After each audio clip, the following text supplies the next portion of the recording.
Hi everyone. Next topic जिसका PYQ करने वाले हैं वो है इंडियन इंडस्ट्रीज़ एंड ट्रेड। ठीक है, फटाफट करते हैं। ये थोड़ा सा फैक्चुअल लगेगा आपको, लेकिन इसमें भी हम बहुत कुछ सीखने वाले हैं। सबसे पहला क्वेश्चन है कि इनमें से कौन से बेनिफिट्स होंगे इंडिया को अगर वो वर्ल्ड ट्रेड ऑर्गेनाइजेशन का पार्ट है। तो we definitely are part of WTO। Also one more thing कि जब 1948 में WTO का पेरेंट बना था which is GATT, general agreement on tariffs and trade. तो इस वक्त पे 23 मेंबर कंट्रीज़ थी जिन्होंने इसको साइन किया था। तो बेसिकली ये एक ट्रीटी थी, ठीक है। वेयर एज जो फिर इसका जो इसका आउटकम बना 1995 में जब WTO बनता है तो वो एक ऑर्गेनाइजेशन बनता है, उसमें 160 प्लस कंट्रीज़ है। India is obviously a part of it, but interestingly India was a part of these 23 countries as well. So we also promoted कि एक जनरल एग्रीमेंट होना चाहिए जिसमें कि नॉन डिस्क्रिमिनेटरी ट्रेड हो, ताकि जो वर्ल्ड रिसोर्सेज हैं उनका अच्छी तरीके से यूटिलाइजेशन हो और सारी कंट्रीज़ को इक्वल बेनिफिट मिले उसके। ठीक है, ऐसा नहीं कि डेवलप्ड कंट्री सारे ले लें और डेवलपिंग कंट्री कम ले लें। तो एक लेवल प्लेइंग प्लेटफॉर्म के लिए गैट बना, लेकिन गैट में कुछ दिक्कत थी। वो क्या क्या थी? पहली चीज़, इसमें कोई भी डिस्प्यूट सेटलमेंट मैकेनिज्म नहीं था, इसीलिए बहुत सारी डिस्प्यूट्स होती रहती थी। देन इसका कोई सेक्रेटेरिएट नहीं था, ठीक है। देन इसमें IPR रिलेटेड कोई बात नहीं की गई थी, ठीक है, कि अगर एक ट्रेड अपना कोई इंटेलेक्चुअल प्रॉपर्टी राइट एक कंट्री अपना IPR किसी और कंट्री को दे रहा है तो वो इजीली ही वॉयलेट हो जाता था। दूसरी कंट्री वही बासमती किसी और को दे रही है, तो इन सब की वजह से IPR रिलेटेड इशू होते थे। या फिर कोई कॉपीराइटेड मटेरियल है वो पूरी दुनिया में बढ़ जा रहे हैं लीगली, ये बहुत इशू होते थे। तो ये तीनों इश्यूज़ को ओवरकम किया फाइनली WTO ने। WTO 1995 में बनती है, ठीक है।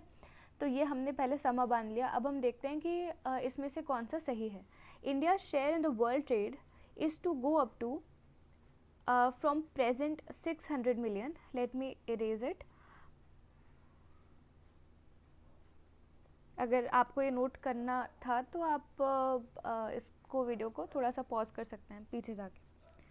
तो India share in the world trade is to go up from present 600 million US dollars to 500 billion US dollars by 2000 AD।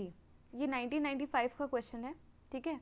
इसी वक्त पे WTO बना होगा और इन्होंने क्या बोल दिया कि हम 5 बिलियन बन जाएंगे 2000 तक। इस स्टेटमेंट में कितने इशूज़ हैं ये देखने से पहले बाकी के दो देख लेते हैं। It will help boost exports of Indian commodities और the agricultural commodities from India. ये सही बात है, ये बोल रहे हैं कि इंडिया के एक्सपोर्ट को बूस्ट मिलेगा, ठीक है यार। तभी तो कोई भी कंट्री इसको ज्वाइन करेगी, स्पेशली डेवलपिंग कंट्रीज़ और लीस्ट डेवलप्ड कंट्रीज़, ये तभी तो ज्वाइन करेंगी क्योंकि उनका एक्सपोर्ट भी अब मार्केट में जाएगा, अब इंटरनेशनल मार्केट्स में जाएगा। पहले नहीं जा पा रहा था, कुछ हेल्प हो रही है तभी तो WTO बना ना, तभी तो हमने ज्वाइन किया। तो ये सही स्टेटमेंट होगा। Next, India share in the world trade is likely to triple by 2000 AD। अब देखो, अगर हम जो डेटा वाला पॉइंट ध्यान में रखें कि इन दोनों में से डेटा किस में, तो ऑब्वियसली दोनों में दिख रहा है, ठीक है। इसमें बोल रहे हैं कि ट्रिपल हो जाएगा और इसमें बोल रहे हैं कि अभी प्रेजेंटली इतना है और 2000 तक इतना हो जाएगा। मुझे ये बताओ ज़्यादा स्पेसिफिक डेटा किस में देके रखा हुआ है कि 5 बिलियन हम अचीव कर ही लेंगे, ये दिया हुआ है इसमें। It is more likely to get wrong because we don't know, हमें ये नहीं पता कि 5 बिलियन बनेगा कि नहीं। और दूसरा पॉइंट, WTO एक लेवल प्लेइंग फील्ड क्रिएट करने की कोशिश कर रहा है। इसका मतलब इट वांट्स कि सबका शेयर वर्ल्ड ट्रेड में बढ़े। ऐसा नहीं है कि इंडिया के शेयर को बढ़ाने की बात करेगा, ठीक है। ये चाह रहा है कि जो ट्रेड है वो इक्विटेबल हो, ठीक है। तो इन नो वेज इंडिया या USA या कनाडा या आपका कोई और अफ्रीकन नेशन ले लो, ऐसा नहीं है कि उसका वर्ल्ड ट्रेड इतना ज़्यादा बढ़ा देगा 5 बिलियन तक का। We can not promise that. तो ये दो रीज़न से वन एलिमिनेट हो जाता है, and the moment you eliminate one you will get the answer, but also let us see 3। अब आप बोलोगे इसमें भी तो डेटा है मैम, ये तो ट्रिपल बोल तो रहा है। देखो, ट्रिपल हो सकता है क्योंकि उन्होंने बोला है कि it is likely to get triple. They are not claiming that it will become 5 billion, they are just claiming कि ट्रिपल हो सकता है अगर इतने एफर्ट आ जाएंगे तो, ठीक है ना। अच्छा, नेक्स्ट क्वेश्चन है local supply of coal is not available to. Now this question might seem intimidating but it is not, और ये बहुत प्यारा क्वेश्चन है। देखिए इसमें ऑप्शन दिया हुआ है टिस्को, जमशेदपुर, ठीक है, ये टाटा की कंपनी है। तो जमशेदपुर कहाँ पे है?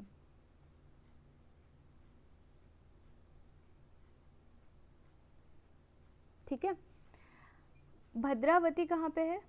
Karnataka, to be precise Bangalore से कुछ 15-20 किलोमीटर दूर है, और शिमोगा डिस्ट्रिक्ट में है, ठीक है। फिर दुर्गापुर कहाँ पे है? वेस्ट बंगाल, और भिलाई कहाँ पे है? छत्तीसगढ़। अब आपको अगर इतनी भी बेसिक इन्फॉर्मेशन पता है, अगर आपको ये भी नहीं पता कि भद्रावती कर्नाटका में है, लेट अस सपोज कि साउथ में है, नाम से ही लग रहा है कि भद्रावती साउथ में कहीं पे होगा, हमने नाम नहीं सुना हुआ है, ये तो बड़े प्रोमिनेंट साइट्स है कोल फील्ड के, ठीक है। तो आप इनको ऐसे भी कर सकते हो कि ठीक है यार बी आंसर होगा। अदरवाइज अगर आप नॉलेज बेसिस पे जाना चाहो तो जो टिस्को है वो जमशेदपुर का जमशेदपुर का की इंडस्ट्री है, ठीक है, iron and steel producing industry है। यहाँ पे जो कोल आता है वो झरिया के माइन से आता है, ठीक है, क्योंकि झारखंड का कोल फील्ड झरिया से सोर्स डिराइव करता है अपना, ठीक है। फिर दुर्गापुर वेस्ट बंगाल में है, तो इसकी भी बहुत फेमस फील्ड है रानीगंज, इनके पास भी कोल फील्ड है, ठीक है। तब आपको इन जनरल भी पता होगा कि ये दामोदर वैली है, ये छोटा नागपुर प्लेट्यू है, यहाँ पे कोल है ही, ठीक है। फिर भिलाई छत्तीसगढ़ का जो कोरबा साइट है कोल का, वो इसको कोल प्रोवाइड कर देगा। लेकिन भद्रावती में क्या होता है, यहाँ पे कोई नियर बाय कोल फील्ड नहीं है, ठीक है। साउथ में हमें इतना ज़्यादा कोल नहीं देखने को मिलता है, ये जनरली आपका छोटा नागपुर प्लेट्यू जो है, छोटा नागपुर प्लेट्यू में कॉन्सेंट्रेटेड है, ठीक है। और भद्रावती कहाँ पे है? इस लोकेशन पे। तो इससे हमने ये सीखा कि हमने यहाँ पे कैसे एलिमिनेशन किया कि हमें जो एरिया पता है, जो हमें कोल रिच रीजन पता है, वहाँ से तो लोकली सप्लाई होगा ही, लेकिन जो हमें नहीं पता उसको हमको ऑड वन आउट करना है। तो एक टाइप का ऑड वन आउट का क्वेश्चन है। अब थोड़ा इन्फॉर्मेशन पे जाते हैं। तो भद्रावती में एक बहुत famous hydro electric power plant है।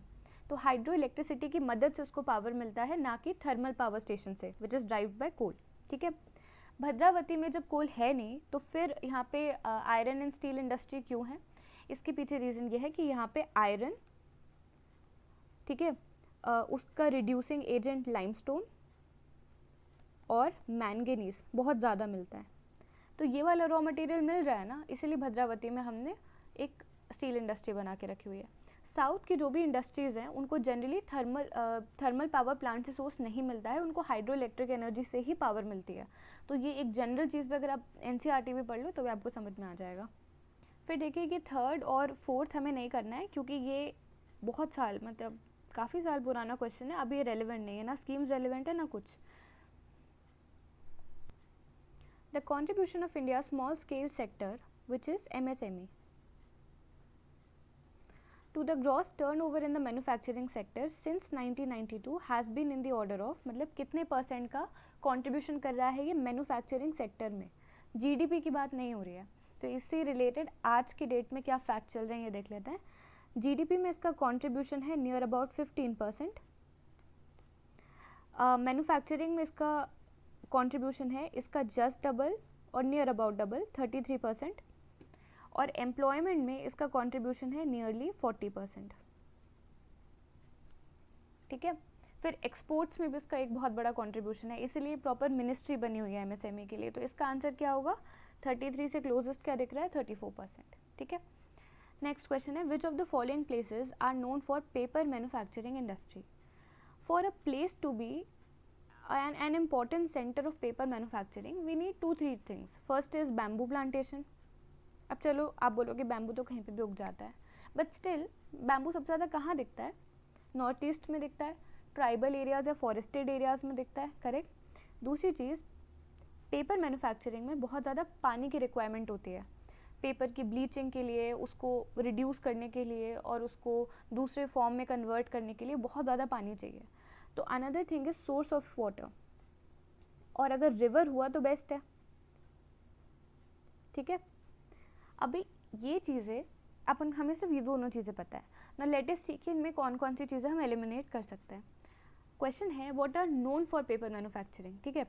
पहला है यमुना नगर, यमुनानगर हरियाणा में है और यहाँ पे नाम में आपको यमुना रिवर दिख रही है, ठीक है। तो हम ये कह सकते हैं कि यहाँ पे एक प्रोमिनेंट सोर्स ऑफ वाटर है, hence it can be consider. देखो अब कुछ तो आंसर होगा ना, अब आपको क्लियरली एकदम आंसर नहीं पता है। जैसे मुझे पेपर मैन्युफैक्चरिंग इंडस्ट्री का सिर्फ नेपा नगर पता है, ठीक है।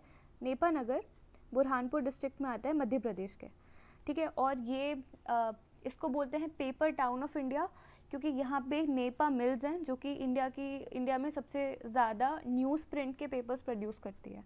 मुझे सिर्फ यही पता है। तो अब बाकी कैसे एलिमिनेट करेंगे, तो वही देख रहे हैं। यमुना नगर हमने देख लिया कि ठीक है यहाँ पे खूब सारा पानी चाहिए, यमुना रिवर सीधे होगी यहाँ पे, तो हमने इसको कर दिया कि ठीक है definitely this could be answer. फिर Guwahati, Guwahati is the capital of Assam. We have just now understood कि नॉर्थ ईस्ट में बैम्बू प्लांटेशन बहुत ज़्यादा होता है, ठीक है। तो 1 और 2 हो सकता है आंसर में। अब 1 और 2 किस में दिख रहा है, इसमें दिख रहा है और इसमें दिख रहा है। क्लियरली 3 और 4 में से हमको एलिमिनेट करना है। तो अब 3 में है शहादाबाद एंड बल्लारपुर, हमने ये दोनों के नाम नहीं सुना है। तो अब मैं क्या करूँगी कि सबसे पहले तो मैं आपको कुछ इन्फॉर्मेशन बता देती हूँ। बल्लारपुर महाराष्ट्र में है, ठीक है। एंड अगर हम किसी स्टेट के बारे में पूछें कि सबसे ज़्यादा पेपर कौन सा स्टेट प्रोड्यूस करता है, तो वो महाराष्ट्र है, क्योंकि यहाँ पे अच्छा खासा फॉरेस्टेड लैंड आपको मिल जाएगा। सेकेंडली यहाँ पे इंडस्ट्रियल सेटअप बहुत अच्छा है, तो इस वजह से महाराष्ट्र में सबसे ज़्यादा होता है। अभी अगर किसी ने एनसीईआरटी पढ़ी हुई है तो उसको पता है कि बल्लारपुर में बहुत ज़्यादा पेपर मैन्युफैक्चरिंग होती है, ठीक है। शहादाबाद आपके हरियाणा में आता है, वैसे यमुनानगर भी हरियाणा में आता है।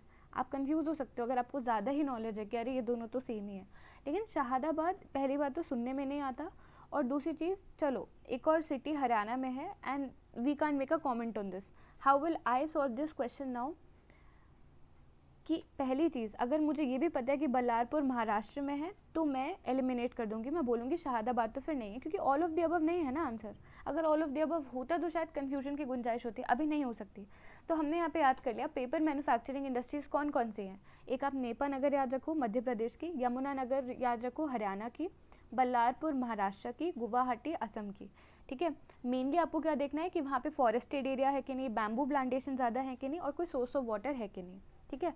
अगर और दूसरी तरीके से एलिमिनेशन करना होता तो ये जो लास्ट सीक्वेंस है इसमें आपको सबसे ज़्यादा क्या दिख रहा है, 4 दिख रहा है। इसका मतलब क्या है, 4 कुड बी द आंसर, तो देन हम इसको बी कर सकते हैं। बट अभी फ़िलहाल इस स्टेज में you don't want this type of elimination, अभी आपको नॉलेज बेस पे जाना चाहिए। नेक्स्ट क्वेश्चन है कि कुछ hazardous industries and where are they located. तो इसको करते हैं सॉल्व, जस्ट अ मिनट, मेरा पेन घूम गया। हाँ, तो सबसे पहले glass industry. Glass industry Moradabad में है, मरकपुर में है, फिरोज़ाबाद में है और मिर्ज़ापुर में है।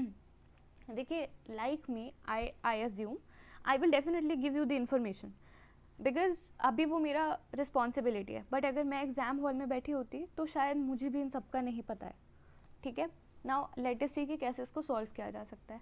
ग्लास इंडस्ट्री एक्चुअली फ़िरोज़ाबाद काफ़ी फेमस है उसके लिए, ये मुझे इन्फॉर्मेशन है, आई होप आपको भी होगी। कैसे है, मुझे एनसीईआरटी जब स्कूल में पढ़ते थे तो एक स्टोरी थी, वहाँ पे ग्लास के बैंगल्स बनाए कर, मतलब एक बच्चे की स्टोरी थी, उसमें उसकी फैमिली ग्लास इंडस्ट्री में होती है और वो फ़िरोज़ाबाद का होता है, ठीक है। तो इतनी इन्फॉर्मेशन है, मुझे ये समझ में आ गया था कि ठीक है ग्लास इंडस्ट्री फ़िरोज़ाबाद का हो सकता है, ओके। नेक्स्ट, अब ब्रास इंडस्ट्री। ब्रासवेयर की इंडस्ट्री के लिए ये फैक्ट है, आप याद कर लो कि मुरादाबाद को ब्रास सिटी ऑफ इंडिया बोलते हैं। इसका जो ब्रास होता है वो पूरी दुनिया भर में एक्सपोर्ट होता है। ब्रास किस चीज़ का बना होता है, कॉपर एंड जिंक, और ब्रॉन्ज किसका बना होता है, कॉपर एंड टिन। तो अब आप इसको टंगस्टन मत समझ लेना, ये इसका केमिकल फॉर्मूला Sn, ठीक है। तो हाँ, हम कहाँ थे कि ब्रासवेयर इंडस्ट्री आपको मुरादाबाद याद करना पड़ेगा, ठीक है। अब चलो अब स्लेट इंडस्ट्री। स्लेट इंडस्ट्री ये मरकपुर गलत लिखा हुआ है, इसका नाम है मरकापुर, ठीक है, और ये मरकापुर आंध्र प्रदेश में है, ठीक है।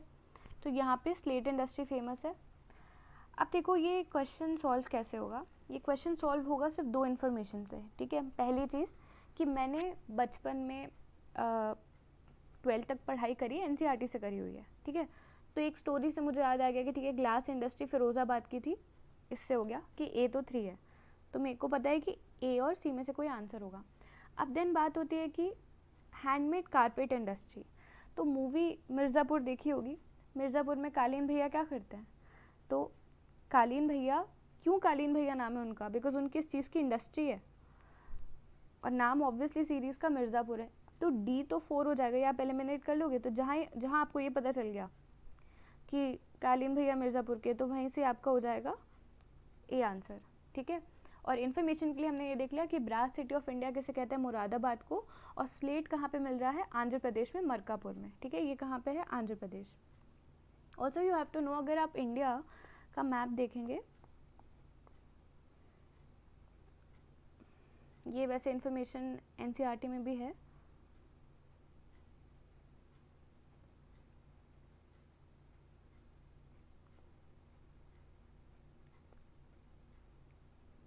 तो अगर आप इंडिया का मैप देखते हैं, अगर आप यहाँ पे एक ऐसी लाइन ड्रॉ करते हैं, ठीक है, इस तरीके की, तो इस साइड पे आपको जनरली मेटेलिक मिनरल्स मिलते हैं और इस साइड पे आपको नॉन मेटेलिक मिनरल्स मिलेंगे। ये एक जनरल आपको याद रखना है, ठीक है, कि ये एक जनरल रूल है।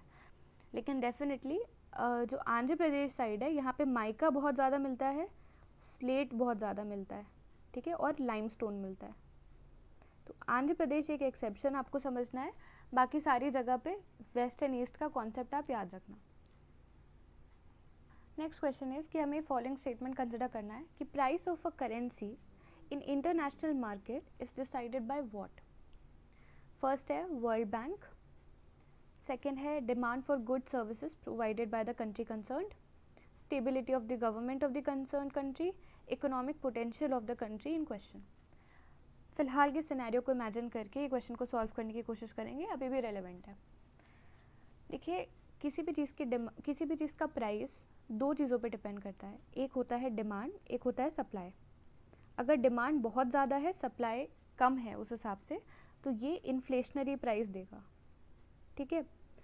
और अगर इकोनॉमी में सप्लाई बहुत ज़्यादा है और डिमांड कम है, तो इससे डिफ्लेशन हो सकता है, कि डिफ्लेशनरी प्राइसिंग हो जाएगी, ठीक है। तो सीधे सीधे any price will depend upon demand and supply, ठीक है। तो यहाँ पे क्या लिखा हुआ है कि demand of goods and services provided by the country concerned. इसका आंसर क्या हो जाएगा, 2 तो डेफिनेटली है। 2 कहाँ कहाँ पे मिल रहा है, all of them and 2 and 3 में, ठीक है।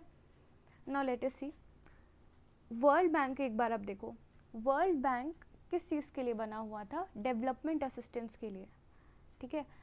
ये कभी भी इंटरनेशनल करेंसी या फिर इंटरनेशनल मार्केट में करेंसी की वैल्यू या उसकी प्राइस डिस्क्राइब करने के लिए नहीं बना था, ठीक है।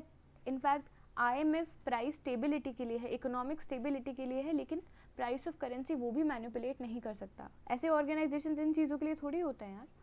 तो वर्ल्ड बैंक डेफिनेटली नहीं है। इतना भी अगर आपको कॉन्सेप्ट पता है, क्योंकि हम वर्ल्ड बैंक, RBI, कुछ ऑर्गेनाइजेशन से आपको पढ़नी ही पड़ती हैं, WTO पढ़नी ही पड़ेंगी। अगर आपको वर्ल्ड बैंक का बेसिक भी पता है तो फिर ठीक है, हमें बता सकते हैं कि यार ए तो नहीं है, क्योंकि 1 आ रहा है, तो आंसर ऑब्वियसली 2 and 3 होगा। लेकिन फिर भी बाकी कॉन्सेप्ट पढ़ लेते हैं। थर्ड है stability of government of the concerned country. जैसे अभी रशिया एंड यूक्रेन का देख रहे हैं, तो उनकी वैल्यू डेफिनेटली गिर गई होगी ना। Stock market all across have fallen down, crude prices एकदम से बहुत ज़्यादा इंक्रीज हो गए हैं। अलॉन्ग साइड कोविड की वजह से टूरिज्म इफेक्टेड कंट्रीज जो चीज़ें बहुत ज़्यादा टूरिज्म पे डिपेंडेंट थी, जैसे कि श्रीलंका थी, we also had Peru, we also had एक once in a while we see Venezuela, जो हर बारी ऑयल प्राइसेस की वजह से उसकी इकोनॉमी क्रैश हो रही है। तो हम क्या देखते हैं कि जब किसी गवर्नमेंट की स्टेबिलिटी अश्योर्ड नहीं होती है कंट्री में, या अश्योर्ड होती है, तो उसके हिसाब से उसकी मार्केट प्राइस भी चेंज या फिर बढ़ती या कम होती है। इसीलिए इलेक्शन के टाइम पे अगर आपको पता चल जाता है कि यही गवर्नमेंट कंटिन्यू करने वाली है, तो आप देखोगे स्टॉक प्राइसेस एकदम से इंक्रीज करेंगे। और अगर आपको लगता है, इन जनरल एक अजम्पशन है कि स्टॉक गवर्नमेंट चेंज होने वाली है, तो स्टॉक मार्केट क्रैश करने लगता है थोड़ा थोड़ा। तो इसलिए stability of the government of the concern country is important in deciding the price, ठीक है। जितनी ज़्यादा स्टेबल होगी, उतनी ज़्यादा उस करेंसी में इन्वेस्टमेंट आएगा from all over the world, उसकी प्राइस अपने आप बढ़ेगी। जितनी ज़्यादा अनस्टेबल होगी, उतना ज़्यादा लोग अपना उस पर्टिकुलर कंट्री के मार्केट से पैसा खींच लेंगे। तो ये बेसिक चीज़ है, ठीक है, ये कॉमन सेंस भी है। तो 2 and 3 आर करेक्ट। ठीक है। Then fourth the economic potential of the country. अब भैया इंडिया की इकोनॉमिक पोटेंशियल बहुत ज़्यादा है, हमें तो लगता है कि हमारा ग्रोथ जो है वो सारी मेजर इकोनॉमीज़ में से सबसे ज़्यादा है, हम फर्स्ट रैंकिंग है अगर ग्रोथ रेट देखें तो पोटेंशियल तो बहुत ज़्यादा है यार, लेकिन उसके बाद भी हमसे स्ट्रॉन्गर करेंसीज है ना, राइट। तो इकोनॉमिक पोटेंशियल कुछ नहीं होता, you have to realize it, ठीक है। तो this is how we dealt with this question. अच्छा, some times back government of India decided to delicense white goods industry. White good का मतलब क्या होता है, इनमें से क्या चीज़ें इंक्लूड करता है? Stainless steel and aluminium utensil, milk and milk product, item purchase for conspicuous consumption. ये होता है कि मतलब जिनको हम बहुत ज़्यादा अंधा खर्ची जो करते हैं उसके लिए जो भी आइटम परचेज कर रहे हैं जैसे लिकर वगैरह, that is conspicuous consumption. Then soap, detergent and other mass consumption goods. Okay, first of all we have delicensed it, okay, which means कि इसकी एक अच्छी खासी डेडिकेटेड इंडस्ट्री है जिसको हम सपोर्ट करना चाह रहे हैं, उसके एक्सपोर्ट को हम सपोर्ट करना चाह रहे हैं, ठीक है। इनमें से किसकी ऐसी इंडस्ट्री होगी? मिल्क प्रोडक्ट की है, लेकिन जनरली कोऑपरेटिव्स है मिल्क प्रोडक्ट के, अमूल वगैरह। कॉन्स्पिक्यूअस कंजम्पशन को हम क्यों डी लाइसेंस कर देंगे, मतलब उससे क्या इतना ज़्यादा फ़ायदा होने वाला है? Soap and detergent and other mass consumption, see again ये बहुत ही एकदम ऐसा वेग सा स्टेटमेंट है कि अदर मास कंजम्पशन गुड, कुछ भी हो सकता है फिर तो, मास कंजम्पशन कितना कुछ होता है। You have to eliminate D, you have to eliminate B, you have to eliminate C, अपने आप ही you will get stainless steel and aluminium utensils. Aluminum utensils give the appearance of white goods and it has a dedicated industry also, and government wants to promote or facilitate the export of aluminum utensils. So white goods is aluminum. अब ये दूसरा question है, ये generally अब नहीं आते ऐसे question कि मैप है उसमें लोकेशन आपको मार्क करनी है, लेकिन इन्फॉर्मेशन हम ज़रूर ले सकते हैं. सीमेंट इंडस्ट्री का पूछा हुआ है, ये सारी सीमेंट इंडस्ट्रीज़ हैं, आपको मैच करना है, ठीक है. अब देखिए ये क्वेश्चन में सबसे पहले ये तो बोल सकते हैं कि फोर्थ वाला इनमें से तिरुनेवेली ही होगा. क्यों होगा? क्योंकि जो तिरुनेवेली है ये एक साउथ इंडियन नेम है. ये तो इतना तो बेसिक तो हमें लग रहा है कॉमन सेंस है कि ठीक है B4 होगा. B4 होगा मतलब कि या तो आंसर A है या तो आंसर B है, ठीक है. अब आगे आते हैं. लेट अस से कि लेट अस अज्यूम कि 2 and 3 बहुत पास पास के हैं, ठीक है, मतलब बहुत पास पास के स्टेट्स हैं. अज्यूम क्या दिख ही रहा है. फिर जो सेकंड वाला है ये इन दोनों में से कौन कौन सी लोकेशन पे है, या तो C पे है या तो A पे है, ठीक है. C क्या है? या तो ये सिक्का है या तो ये कटनी है, ठीक है. अब देखिए ये 4 स्टेट से पूछे गए क्वेश्चन है, ठीक है. तो 1 2 तो आप एलिमिनेट कर ही लोगे. अब कैसे हो जाएगा ये यहाँ पे जो सेकंड पोजीशन है ना ये MP की पोजीशन है और MP में कटनी माइंस है and they are very famous, ठीक है. They are in the Amarkantak range and they are very famous for cement industry. तो सेकंड हो गया, A का हो गया 2, ठीक है. आंसर तो अपना B ऐसे ही आ गया. लेकिन और 2-3 ट्रिक सीख लेते हैं इसको याद करने की, क्योंकि हम सारी सीमेंट इंडस्ट्री नहीं पढ़ सकते हैं ना, बिकॉज अब ऐसे क्वेश्चन नहीं आते हैं. प्राइमरी रीज़न ये है. दूसरी चीज़ इसमें जो D है चुर्क, ये यूपी का है, यूपी का एरिया है. और इसमें से जो सिक्का है वो है गुजरात का एरिया, ठीक है. अब आप इसको मैं ऐसे भी याद कर सकते हो उसको कि गुजरात में बिकॉज ट्रेडर्स एंड मर्चेंट्स बहुत ज़्यादा होते हैं, they will deal in rupees, coins is also known as सिक्का, तो probably they will term it as this, ठीक है. This is how you will remember, okay. ये सिर्फ रिमेंबर पर्पस के लिए है. तो हमने ये वाला क्वेश्चन देख लिया. ये थोड़ा नॉलेज बेस्ड है, इसमें इतना ज़्यादा एलिमिनेशन नहीं कर सकते unless and until you have some knowledge of the states, इसलिए आपके क्वेश्चन आना भी बंद हो गए. अच्छा, स्मॉल स्केल इंडस्ट्रीज से रिलेटेड फिर से क्वेश्चन है, MSME से related. They are in most case not as efficient and competitive as a large scale ones. ये क्वेश्चन हमने पहले एक फर्स्ट लेक्चर में देखा हुआ है कि कोई भी चीज़ कॉम्पिटेंट इसीलिए नहीं होगी क्योंकि वहाँ शायद ज़्यादा इन्वेस्टमेंट नहीं आ रहा, ठीक है. चलो अब आगे बढ़ते हैं. That could be one reason, okay. अब आगे देखते हैं. Yet the government provides preferential treatment and reservation in a range of products to small firm. फिर भी गवर्नमेंट इसको इतना प्रमोट करने की कोशिश करती है, प्रेफरेंशियल ट्रीटमेंट देती है, तो क्यों देती है? हमने देखा था it provides lot of employment, more than 40%. It significantly contributes in GDP, 15%. It significantly contributes in the manufacturing sector, which is 33%. But it contributes to employment for more than 40%. It keeps varying, but more than 40%. ठीक है. तो first है, it provides higher employment on a per unit capital deployment basis. It promotes a regional dispersion of industries and economic activities. Regional dispersion, ठीक है, आपको ये भी देखते रहना है कि इनमें से पॉजिटिव कौन से हैं और नेगेटिव कौन से हैं. ठीक है. It provides job to low skilled workers who otherwise may not find employment avenues elsewhere.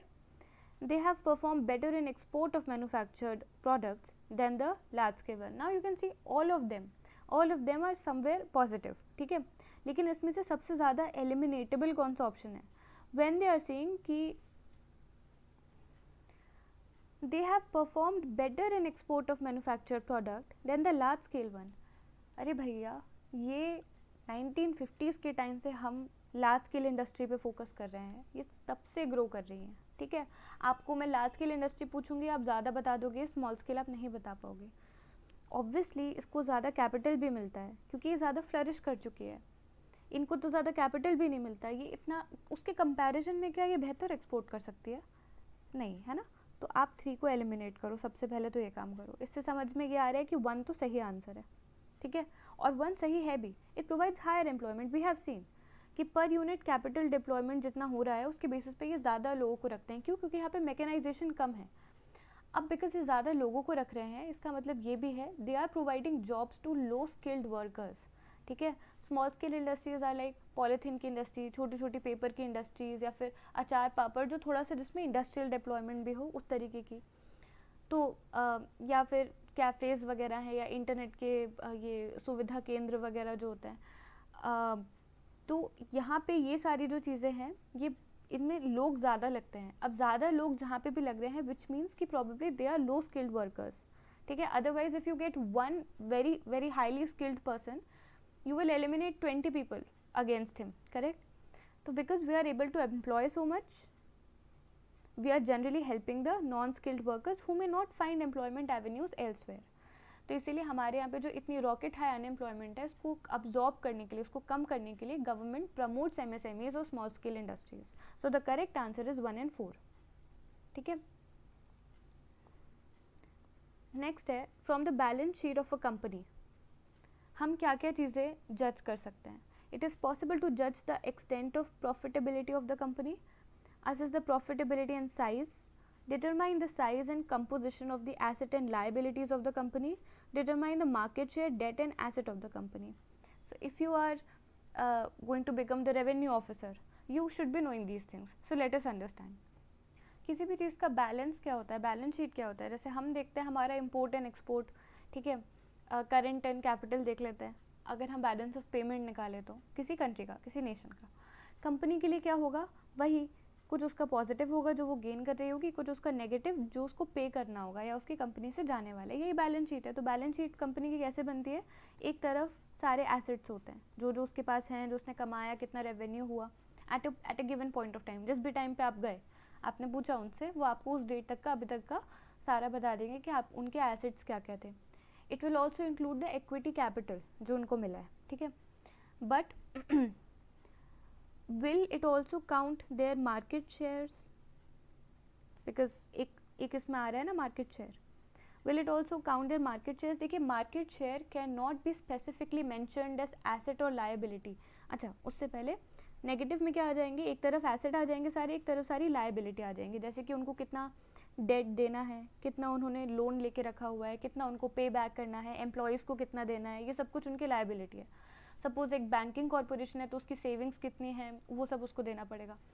तो इस तरीके से हम एक बैलेंस शीट बनाते हैं कंपनी की.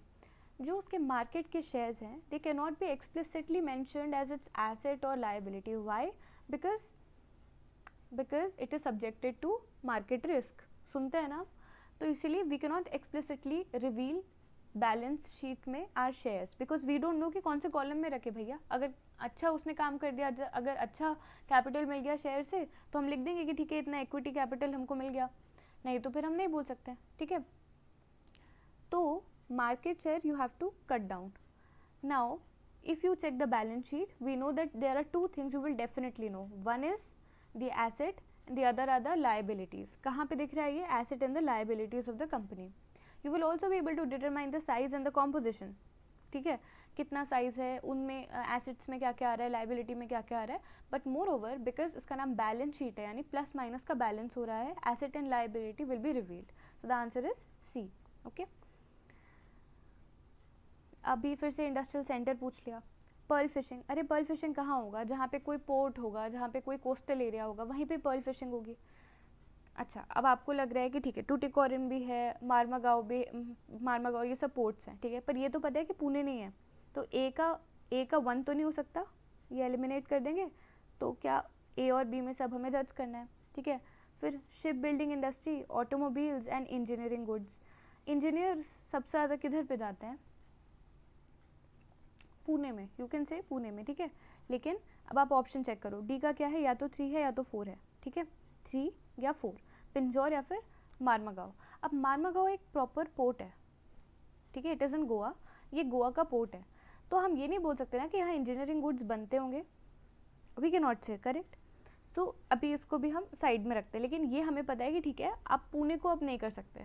अब पुणे में लेकिन definitely we know that most of the engineers go over there. तो अभी यहाँ पे ऑटोमोबाइल और शिप बिल्डिंग, इन दोनों में से सबसे ज़्यादा इंजीनियर्स किसको रिक्वायर्ड होंगे? ऑब्वियसली ऑटोमोबाइल इंजीनियरिंग, ठीक है. तो ऑटोमोबाइल्स कहाँ पे बनते होंगे? पुणे में, ये तो बोल सकते हैं. अब शिप बिल्डिंग कहाँ पे हो रही होगी? या तो टूटिकोरिन, क्योंकि ये भी पोर्ट है, या तो मारमागांव, ये भी पोर्ट है, ठीक है. इसको भी होल्ड पे रख लो. अब पिंजौर जिसको पता है कि हरियाणा में है उसके लिए तो ईजी है, लेकिन अगर आपको नहीं भी पता तो ये तो समझ में आ रहा होगा कि पोर्ट नहीं है. कोई भी इंजीनियरिंग गुड्स हम पोर्ट के एरिया में क्यों बनाएंगे? There is very less chance that we will make it in a port. Why? Because generally अगर सॉफ्टवेयर इंजीनियरिंग के प्रोडक्ट हैं तो we don't require it to be transported by a ship. अगर in general कोई और engineering goods है, it will require high supply of steel and other things which again will be placed somewhere जहाँ पे या तो उसका सोर्स अच्छा हो, कोल का, आयरन इंडस्ट्री, इन सब का, या फिर मार्केट अच्छा हो, ठीक है. दूसरी मेजर चीज़, अगर आपको हरियाणा पता है तो आपको एनसीआर का लॉजिक समझ में आ जाएगा कि एक इंडस्ट्रियल रीजन है तो इंजीनियरिंग गुड्स यहाँ पे बनेंगे. अगर आपको नहीं भी पता है तो पोर्ट्स और हिंटरलैंड, यानी कि जहाँ पे नियर या जहाँ पे शोर नहीं है, शोर मतलब नॉइज़ वाला नहीं, जहाँ पे शोर नहीं है, engineering goods will prefer to be manufactured in places जहाँ पे शोर नहीं है, हिंटरलैंड में, ठीक है. तो इसीलिए इंजीनियरिंग गुड्स का पिंजौर कर सकते हैं. शिप बिल्डिंग वैसे आपको पता होना चाहिए क्योंकि बहुत इंपॉर्टेंट पोर्ट है मारमागांव, ये फेमस है शिप बिल्डिंग के लिए, तो उसका आंसर ये हो गया, ठीक है. और पर्ल फिशिंग ऑफकोर्स किसी शोर में होगा, या तो मारमागांव में होगा या तो टूटिकोरिन में होगा. अब देखिए कोस्ट कैसे होते हैं हमारे, ये वाले सबमर्जेंट कोस्ट हैं, ठीक है, ये वाले एमर्जेंट कोस्ट है. एमर्जेंट कोस्ट से मोती निकालना ज़्यादा इजी है, सबमर्जेंट कोस्ट से. ज़्यादा डेप्थ किसकी होगी? ज़्यादा डेप्थ यहाँ पे होगी, तो यहाँ पे आप शिपिंग कर सकते हो, ठीक है. लेकिन यहाँ पे आप मिनरल एक्सप्लोरेशन ज़्यादा कर सकते हो क्योंकि बेड ऊपर की तरफ उठा हुआ है. टूटिकोरिन यहाँ पे है, तो पर्ल फिशिंग कहाँ से होगी? टूटिकोरिन से, ठीक है. अगर आपको इन्फॉर्मेशन पता है कि टूटिकोरिन तमिलनाडु में है, आंध्र प्रदेश और Tamil Nadu, these are places very very famous for pearl fishing, फिर तो कोई इशू ही नहीं है. But this is how we can solve the question alternatively. Then product life cycle from inception when it is made to demise when it ends is shown in the graph, ठीक है, ये graph में show करके रखा हुआ है. अब हमें मैच द कॉलम करना है. प्रोडक्ट डेवलपमेंट की स्टेज कौन सी है, मैच्योरिटी, ग्रोथ और इंट्रोडक्शन की कौन सी है? ये हम किस चीज़ पे जज करेंगे कि सेल्स कितना है और प्रॉफिट कितना हो रहा है. Now have a look in this map. हाँ, स्टेज 1 देखिए, स्टेज 1 में क्या हो रहा है, ये सेल्स का ग्राफ है, ये प्रॉफिट का ग्राफ है, ठीक है. सेल्स स्टेज 1 में सेल हुआ ही नहीं है. सेल क्यों नहीं हुआ? क्योंकि प्रोडक्ट डेवलप हो रहा होगा, ठीक है. तो clearly stage 1 is product development. तो ये और ये मतलब इसको आप एलिमिनेट कर दो. ए और बी सब देखते हैं. ए और बी से समझ में आ रहा है कि जो बी है उसका आंसर तो 4 है, मतलब मैच्योरिटी कहाँ पे आ रही है? यहाँ पे, जहाँ पे प्रॉफिट सबसे पीक पे चला गया है, यहाँ पे मैच्योरिटी है और सेल्स भी सबसे ज़्यादा पीक पे है, ठीक है। तो जो पीक एरिया है वो मैच्योरिटी है। ग्रोथ कहाँ पे हो रही है? ऑब्वियसली ये वाला रीजन नहीं दिख रहा आपको ग्रोथ का, लेकिन अब इसमें एक कैविएट है, यहाँ पे ये वाले सेगमेंट में, सेकंड वाले में, ये नेगेटिव से पॉजिटिव की तरफ जा रहा है, मतलब अभी भी ये नेगेटिव है एंड लार्जली ये नेगेटिव है, क्योंकि पॉजिटिव ये सिर्फ इतने से एरिया के लिए हुआ है, बाकी सारे फेज में ये नेगेटिव है। क्या? प्रॉफिट। जब प्रॉफिट हो ही नहीं रहा तो we won't count it as a growth, ठीक है। वेयरएज ये वाले सेगमेंट में पूरा पॉजिटिव प्रॉफिट में है, कुछ भी लॉस नहीं है, सेल्स भी अच्छा खासा चल रहा है, स्लोप बहुत अच्छा है, तो इसको हम क्या बोलेंगे कि यहाँ पे ग्रोथ हो रही है। तो सी का आंसर क्या हो जाएगा? सी कौन सा फेज है? 3, ये, ठीक है। और डी क्या है? इंट्रोडक्शन। इंट्रोडक्शन मतलब क्या होता है कि आपने सेल्स बढ़ा दिए, लेकिन इनिशियली आपको इतना ज़्यादा प्रॉफिट नहीं होता, इनिशियली होता भी नहीं है। आपने बहुत सारी इंडस्ट्रीज़ देखी होंगी, कंपनी देखी होंगी, अभी ये जो सारे और भी स्टार्टअप्स आ रहे हैं, इनिशियली उन सबको लॉस हो रहा होता है, तो उनको पेशेंस रखना होता है। कब तक? जब तक उनका प्रॉफिट पॉजिटिव में ना आना चालू हो जाए, ठीक है। तो ऐसे आप ही पेशेंस रखो, आप अपना सेल्स बढ़ाते जाओ, आप अपना इनपुट बढ़ाते जाओ, don't really think about the output because it will eventually rise, ठीक है। इसका आंसर हो जाएगा B. Next question is industrial development in India to an extent is constant, यानी किस चीज़ ने उसको लिमिट करके रखा हुआ है? It is constant by lack of adequate entrepreneurship and leadership in business. मतलब ये तो उन्होंने इंडिया और इंडियंस के उस पर सवाल पैदा कर दिया कि आप में लीडरशिप नहीं है। ऐसा होता है कभी? ये बहुत वेग और बहुत ही सब्जेक्टिव और बहुत फिलोसफिकल टाइप का स्टेटमेंट है। ऐसे स्टेटमेंट्स को आपको नहीं देखना है। हम प्रीलिम्स का एग्जाम दे रहे हैं, हमें ऑब्जेक्टिवली देखना है। Lack of savings to invest, ये ज़रूर हो सकता है कि ऑल्दो हम बहुत ज़्यादा सेविंग्स रखते हैं, हमने फर्स्ट लेक्चर में देखा था, ये एक PYQ में आ चुका है, सेविंग्स बहुत ज़्यादा है, लेकिन हम उन सेविंग्स को इन्वेस्ट नहीं करते हैं, ठीक है। इंडस्ट्रियल डेवलपमेंट इसीलिए नहीं हो पाता। दूसरी चीज़, lack of technology, skills and infrastructure. Infrastructure तो डेफिनेटली है, तो आज की डेट तक है, 1999 का क्वेश्चन है, 2022 तक भी आप ये चीज़ कह सकते हो कि यही अभी भी इंफ्रास्ट्रक्चर अच्छे से काम नहीं कर रहा है। जैसे कि रोड अभी बड़ी मुश्किल से बनना स्टार्ट हुई है, लेकिन there is lot of other things like logistics proper नहीं है और एंड सर्टेन डिफरेंट थिंग्स जो कि कॉन्स्टेंट बन जाता है इंडस्ट्रियल डेवलपमेंट का। सिमिलरली स्किल्स बहुत ज़्यादा नहीं है, तो फिर रोज़गार अभियान चल रहे हैं, बहुत सारे स्किल डेवलपमेंट चल रहा है, वो अभी चल रहा है, लेकिन 1999 में तो इसकी हालत बहुत बुरी थी। फिर ऑफकोर्स लैक ऑफ टेक्नोलॉजी भी अब बढ़ रही है, eventually everything is growing up now, but back during that time 20 years later it was not like that. तो lack of technology, skill and infrastructure, ये हम अभी के लिए भी सही बोल सकते हैं, ठीक है। तो 2 and 3 are definitely there. 2 and 3 किस में आ रहा है? ए और सी में आ रहा है, ठीक है। अब हमें पता है कि चलो 1 बहुत ऑब्जेक्टिव है, तो हम बहुत सब्जेक्टिव है, तो इसको एकदम एलिमिनेट नहीं करते। 4 देखते हैं, limited purchasing power among the larger masses. Purchasing power कम क्यों हो जाती है? क्योंकि अच्छा, परचेजिंग पावर इरोड क्या करता है? इन्फ्लेशन करता है या डिफ्लेशन करता है?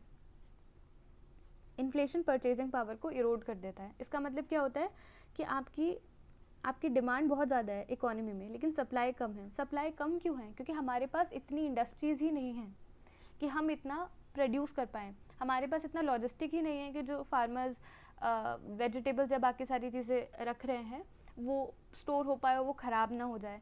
हमारे पास इतना क्रूड ऑयल नहीं है कि हम जो इतना ज़्यादा इम्पोर्ट डिपेंडेंट है बाकी कंट्रीज़ पे वो कम कर सकें। तो इसी की वजह से ओवरऑल इन्फ्लेशनरी इफेक्ट रहता है, ठीक है। इसकी वजह से परचेजिंग पावर भी लार्जर मासेस की कम है। तो we can say safely first is the wrong answer and 1, 2, 3, 4 are correct. तो answer is C. Tourism industry in India is quite small compared to many other countries in the terms of its India's potential. Example Sri Lanka का ही ले लो, Covid में काफ़ी मात खा दी इसने, लेकिन फिर भी इसकी जो पूरी इकॉनमी है वो टूरिज़्म पे ही डिपेंडेंट थी। मोर देन 50% टूरिज़्म पे डिपेंडेंट था इसका GDP। तो अभी यही है कि इंडिया इतनी बड़ी होने के बाद, इतनी डाइवर्स होने के बाद क्यों टूरिज़्म इंडस्ट्री को लेवरेज नहीं कर पाती, ठीक है। Distances in India are too far apart, luxury hotels are too expensive for western tourist. ये देखो, जब भी ऐसे स्टेटमेंट आ जाए ना, मतलब they are too expensive, India के खिलाफ की डिस्टेंस इतने दूर है भैया, ऐसा आलस आ रहा है और पैसे ही नहीं है वेस्टर्न टूरिस्ट के पास, मतलब ये सब ऐसे स्टेटमेंट को ना गलत मान ही लिया करो, ऐसे ही मान लिया करो, ठीक है। इनको तो भाव भी नहीं देना। For most of the months India is too hot for Western tourists to feel comfortable? Again, a very subjective question and little what demeaning also for the country. इनको भी आपको काटना है.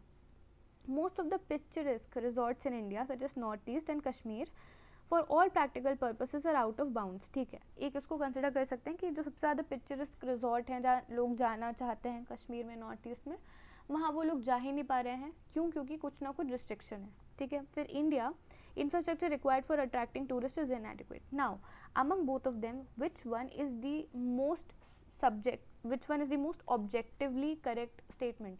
That is infrastructure. We have just now seen कि India में infrastructure skills और इन सब की कमी है. ठीक है. infrastructure ना होने की वजह से connectivity कम है.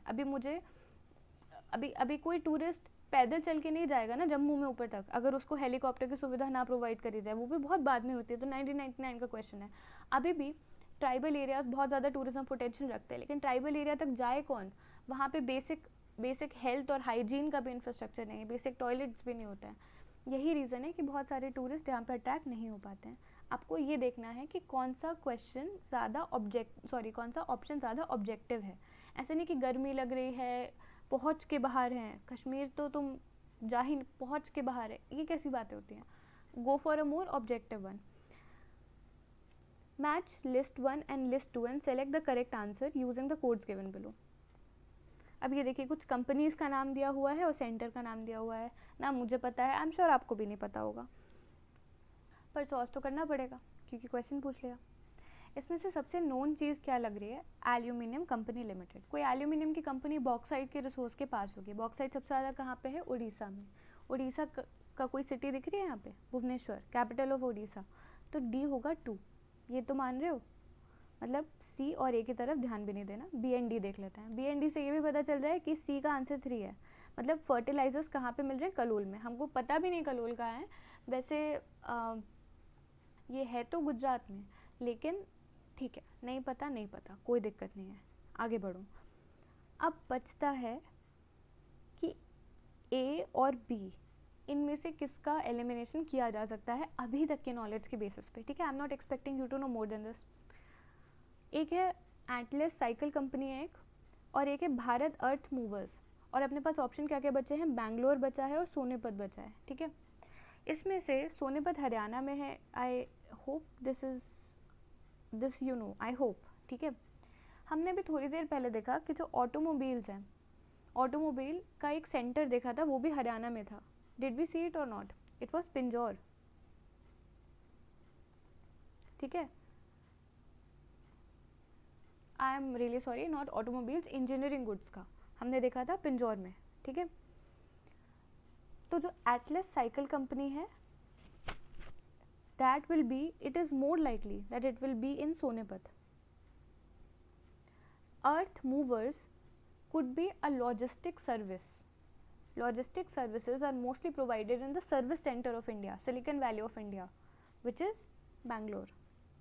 So using this kind of elimination, we can solve this question, despite not knowing anything about it. और mostly 2-3 चीज़ें पता होती हैं. ऐसे सारे ही क्वेश्चन में होता है. ऐसा कोई भी क्वेश्चन हमने अभी तक नहीं देखा है जिसमें हमको एब्सोल्यूट आंसर पता है. Let's accept it and move on.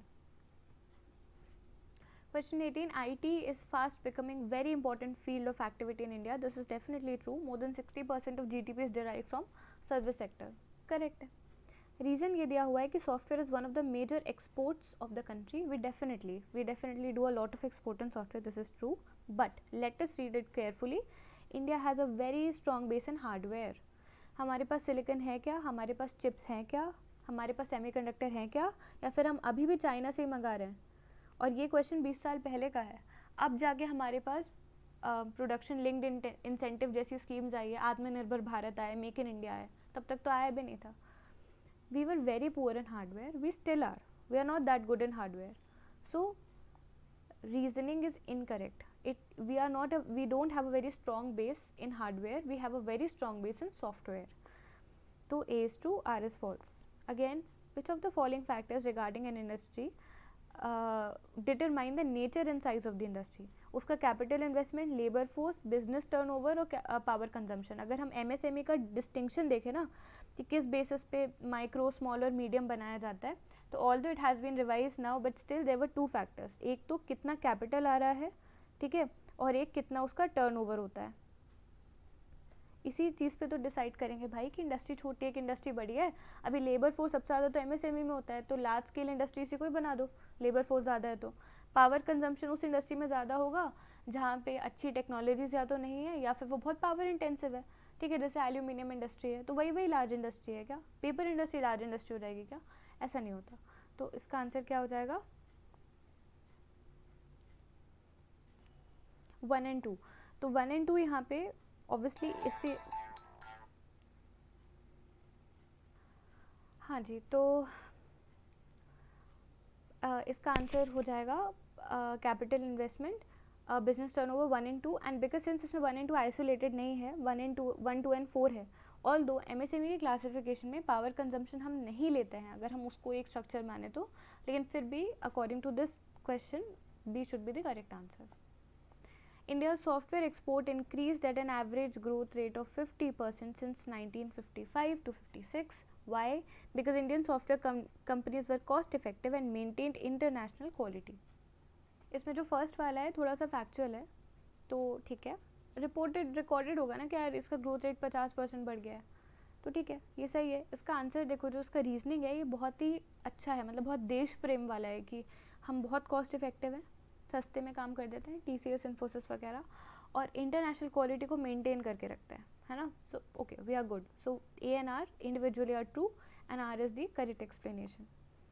Next, descending order में आपको अरेंज करना है स्टेट्स को with reference to their level of per capita net state domestic product. ठीक है, सिर्फ स्टेट डोमेस्टिक प्रोडक्ट नहीं, per capita state domestic product. इसमें से यही है कि सॉरी, हाँ, इसमें यह है कि सबसे ज़्यादा अभी आज की डेट में भी, 20 साल पहले भी और आज की डेट में भी, महाराष्ट्र का जो जीएसडीपी है वो सबसे ज़्यादा है, उसके बाद गुजरात का है। ठीक है, यहाँ पे सबसे ज़्यादा इंडस्ट्रीज़ है ना, सबसे ज़्यादा ट्रेडर्स, मर्चेंट्स, कैपिटल इन्वेस्टमेंट यहीं पे है, हिस्टोरिकली बेनिफिटेड रीजन्स है ये। फिर इसके बाद कहाँ पे है हमारा सिलिकॉन वैली, बैंगलोर जहाँ पे कर्नाटका का, और उसके बाद आएगा तमिलनाडु। इसका आंसर पर कैपिटा भी यही है, तो क्या हो जाएगा 3, 1, 2, 4 B. With reference to public sector undertaking in India, consider the following.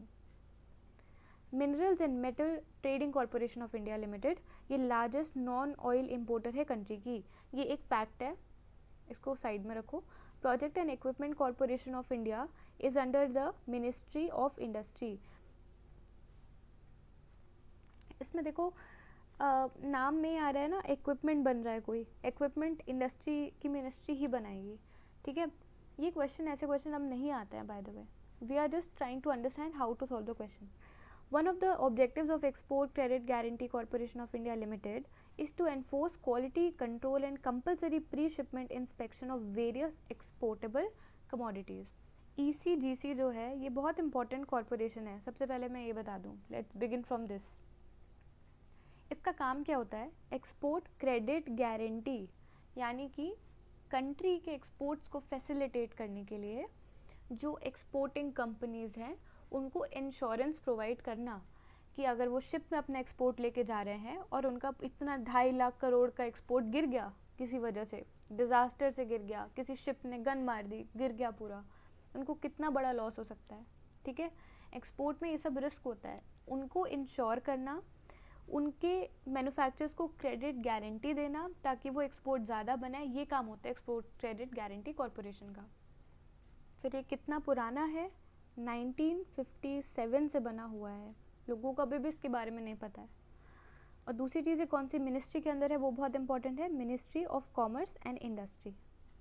ठीक है, क्योंकि आप कॉमर्स कर रहे हो ना जब आप ट्रेड करते हो, तो ये कह रहे हैं कि ये क्वालिटी कंट्रोल कर रहा है और ये प्री शिपमेंट का इंस्पेक्शन कर रहा है, वो भी कंपलसरी। ठीक है, इंडिया में लाइफ में ऐसा कुछ कंपलसरी नहीं होता है, बहुत कम चीज़ें जो कंपलसरी हैं वो आपको बता दी जाएंगी, वो आपको पता होता है कि ठीक है ये पर्टिकुलर काम करना कंपलसरी है। अदरवाइज कंपलसरी वर्ड से एक थोड़ा रेड लाइट आ जाना चाहिए। ठीक है, दूसरी चीज़ क्वालिटी कंट्रोल का काम नहीं है, क्रेडिट देता है, और कौन सी मिनिस्ट्री के अंदर है ये भी हमने देख लिया। और दूसरी चीज़ ये क्या करता है, इंश्योरेंस प्रोवाइड करता है। यू एलिमिनेट जस्ट 3, ठीक है, यू विल गेट या तो 1 है या तो 1, 2 है। अब इन दोनों में से देख लेते हैं। Mineral and metal trading corporation India का लार्जेस्ट नॉन ऑयल इम्पोर्टर है। ये एक फैक्ट है जो शायद उस साल के लिए इंपॉर्टेंट हो या आसपास इंपॉर्टेंट न्यूज़ में चल रहा हो, इसीलिए पूछा गया होगा। अभी रेलेवेंस में नहीं है, but this is correct. Project and equipment वाला तो हमें पता है कि सेकंड करेक्ट है। कैसे किया? इक्विपमेंट इंडस्ट्रीज ही बनाती है ना, तो हमने वैसे भी 2 को कर ही लिया था कि ठीक है 2 विल बी करेक्ट, तो answer will be B. Hindalco aluminium factory है जो रेणुकूट में है, ठीक है। इसकी असली साइट कहाँ पे है? ओजेड साइट बेसिकली 2, मतलब इसकी जो असली साइट है वो रेणुकूट है, सॉरी। तो ये अपनी जो साइट है इसका पर्टिकुलर प्रेफरेंस क्यों है, किस रीज़न की वजह से है? कि वहाँ पे रॉ मटेरियल ज़्यादा है, वहाँ पे पावर बहुत ज़्यादा है, वहाँ पे ट्रांसपोर्ट अच्छा है, या वहाँ पे प्रॉक्सिमिटी ऑफ। देखिए कोई भी इंडस्ट्री तभी बनती है जब ये सारे फैक्टर्स एक तरीके से इक्विलिब्रियम में रहते हैं। लेकिन ऑफकोर्स कभी कभी ऐसा होता है कि कहीं जगह रॉ मटेरियल ज़्यादा मिल रहा है, कहीं पावर ज़्यादा मिल रहा है, कहीं मार्केट ज़्यादा मिल रहा है। अच्छा, जहाँ मार्केट ज़्यादा मिलता है वहाँ पे जो इंडस्ट्रीज़ बनती हैं जनरली वो फुटलूज इंडस्ट्री होती हैं, ठीक है। एनीवे वो आपको विकास और ज्योग्राफी में पढ़ा देंगे। वैसे तो मुझे लग रहा है ये सब ज्योग्राफी ही चल रहा है, मैं जो इतने मिनरल्स देख रही हूँ। खैर, एल्यूमिनियम इंडस्ट्री के बारे में एक फैक्ट आप ध्यान रखिए, इसमें बॉक्साइट इतना इम्पॉर्टेंट रॉ मटेरियल नहीं है जितना कि पावर है, बिकॉज ये काफ़ी ज़्यादा पावर इंटेंसिव इंडस्ट्री है, ठीक है। आपको जहाँ पावर मिलेगा सबसे ज़्यादा और सबसे ईजी कॉस्ट में, वहाँ पे एल्यूमिनियम इंडस्ट्री इस्टेब्लिश होती है। ये एनसीईआरटीज़ में भी फैक्ट दिया हुआ है, नहीं भी पता तो अभी बता दिया, आपको पावर देखना है। तो abundant supply of power is the answer.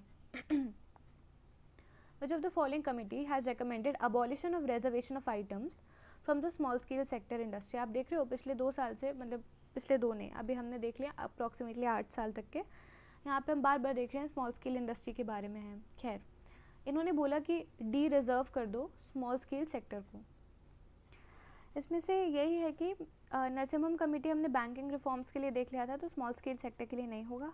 PJ Nayak committee भी बैंकिंग रिफॉर्म्स के लिए ही है, अगर आपको नहीं पता कोई दिक्कत नहीं है, इसको भी हटा दो। राकेश मोहन कमेटी ऑल्दो हो सकता है अलग अलग चीज़ों के लिए गठित हो, बट मैंने जितना मेंस में यूज़ किया है तो मुझे ये है कि ये रेलवे सेक्टर के लिए रेकमेंड किया था इन्होंने काफ़ी सारे रिफॉर्म्स, तो राकेश मोहन रेलवे सेक्टर के लिए। इसका आंसर आबिद हुसैन कमेटी। वैसे ये नॉलेज बेस्ड है, आपको थोड़ा सा पता होना, बट नहीं आपको क्यों पता होगा, ये अभी न्यूज़ में थोड़ी है। उस टाइम पे केलकर कमेटी और आबिद हुसैन कमेटी, नरसिम्हम कमेटी बहुत ज़्यादा न्यूज़ में थे। हाँ, तो फिर नेक्स्ट क्वेश्चन पे चलते हैं। 25th क्वेश्चन रेलेवेंट नहीं है बिल्कुल भी, इसको हम अटेंड नहीं करेंगे। 26 मज़ेदार क्वेश्चन है, इसको देखते हैं कौन सा करेक्ट स्टेटमेंट नहीं है ना। इसको मार्क कर लिया सबसे पहले। फिर अब India is the second largest producer of nitrogenous fertilizers in the world. India is the 9th largest steel producing country in the world. India is the second largest producer of silk in the world, and India ranks 3rd in the world in coal production. ये question उस time के लिए, उस time पे भी खैर जो इसका आंसर था वो अभी भी है, ठीक है, लेकिन अभी यहाँ पे थोड़ा सा डेटा ट्वीक हो गया है। इम्पॉर्टेंट ये है पता करना कि इंडिया में इतना ज़्यादा स्टील प्रोडक्शन होता है, हम सबको पता है, हम सब स्टील के बर्तनों में इतना खाना खा रहे हैं, तभी खा रहे हैं ना क्योंकि इंडिया में बहुत ज़्यादा स्टील हो रहा होगा, है ना। जो मेजर इंडस्ट्रीज़ है वो आयरन स्टील की तो इंडस्ट्री है। फिर दूसरी चीज़, एक्सपोर्ट भी इंडिया बहुत ज़्यादा करेगा ही डेफिनेटली, तो इंडिया 9th लार्जेस्ट नहीं हो सकता। इस कॉमन सेंस के बेसिस पे वी कैन ईजिली एलिमिनेट कि नहीं, B is the correct answer, because B is not correct, B is the answer. लेकिन अब थोड़ा सा जो वैल्यू ट्वीक हो गई है उनको देख लेते हैं। India is the second largest producer of nitrogenous fertiliser. जी हाँ, अभी भी सेकंड है, फर्स्ट क्या है? China. India is the second largest producer of silk in the world. बिल्कुल हाँ, वही आंसर अपना चीनी मिनी। और जो इंडिया में सिल्क हैं वो टोटल 5 टाइप के सिल्क आपको मिलेंगे। जितने भी कमर्शियल टाइप के सिल्क्स हैं, वाइल्ड सिल्क को आप इंक्लूड मत करो, लेकिन मलबेरी, टसर सिल्क और कोसा और ये सारे जो सिल्क हैं, ये और क्या था, और एक ईरी सिल्क था आई गेस, हाँ, ईरी सिल्क को पीस सिल्क भी कहते हैं। जो बुद्धिस्ट मंक्स होते हैं ये इसी सिल्क के कपड़े पहनते हैं, क्योंकि इसके लिए जो कोकून्स है उनको जब लार्वा छोड़ के चला जाता है, जो बचा वो कोकून है उसको, उससे सिल्क प्रोसेसिंग होती है, तो इसमें कोई भी मरता नहीं, किसी को हार्म नहीं पहुंचता। खैर एनीवे जितने भी कमर्शियल टाइप के सिल्क हैं वो सारे के सारे इंडिया में मिलते हैं। साउथ इंडिया लार्जेस्ट प्रोडक्शन या प्रोड्यूसिंग सेंटर है। कांचीपुरम का तो आपको पता ही होगा, उसका सिल्क फेमस है। तो हम सेकंड है लेकिन चाइना फर्स्ट है। Then India ranks third in the world in the terms of coal production. ये जो है थोड़ा मज़ेदार है, इंडिया अब सेकंड में आ चुका है कोल प्रोडक्शन में, ठीक है। इंडिया लार्जेस्ट इम्पोर्टर भी है कोल का। क्यों? क्योंकि हमारे यहाँ पे बिटुमिनस कोल फिर भी थोड़ा सा, अरे आपको स्क्रीन नहीं दिख रही क्या? हाँ, तो जो इंडिया में कोल है वो बहुत अच्छे क्वालिटी का कोल नहीं मिलता है यहाँ पे। आपका कोक कंटेंट या फिर कार्बन कंटेंट जनरली कम है। कार्बन कंटेंट सबसे ज़्यादा एंथ्रासाइट में होता है। हमारे पास बिटुमिनस कोल ज़्यादा है और हमारे पास पे लिग्नाइट कोल का कंटेंट भी ज़्यादा है जिसमें मॉइस्चर ज़्यादा होता है। तो हम इंपोर्ट भी बहुत ज़्यादा करते हैं, प्रोडक्शन हम सेकेंड नंबर पे करते हैं और वर्ल्ड में 5th लार्जेस्ट रिजर्व्स हैं हमारे पास कोल के, ठीक है। तो अभी इसको आपको थोड़ा सा रिवाइज कर लेना है, थर्ड नहीं है ये सेकेंड है। और स्टील प्रोडक्शन में इंडिया सेकेंड है। ऑफ कोर्स फर्स्ट कौन होगा? चीनी मिनी, ठीक है। फिर ये भी ईयर के करंट अफेयर पे बेस्ड क्वेश्चन है, 27 भी हम डॉज करेंगे। Alliance air is wholly owned subsidiary, ये भी उस साल का करंट अफेयर है, हमें डॉज करना है। India does not export natural rubber. Rubber कहाँ पे सबसे ज़्यादा मिलती है? साउथ इंडिया में। About 97% of India's demand of natural rubber is made from domestic production. देखिए आज के डेट के हिसाब से India does not export anything कभी सही नहीं हो सकता। हम कुछ ना कुछ एक्सपोर्ट करते ही हैं, ठीक है। इवन इफ हम उस चीज़ में सेल्फ सफिशिएंट, इसका बेस्ट एग्जांपल पल्सेस है। पल्सेस में we are the largest producer, first rank करते हैं। उसके बाद भी पल्स हम बहुत ज़्यादा इंपोर्ट भी करते हैं। क्यों?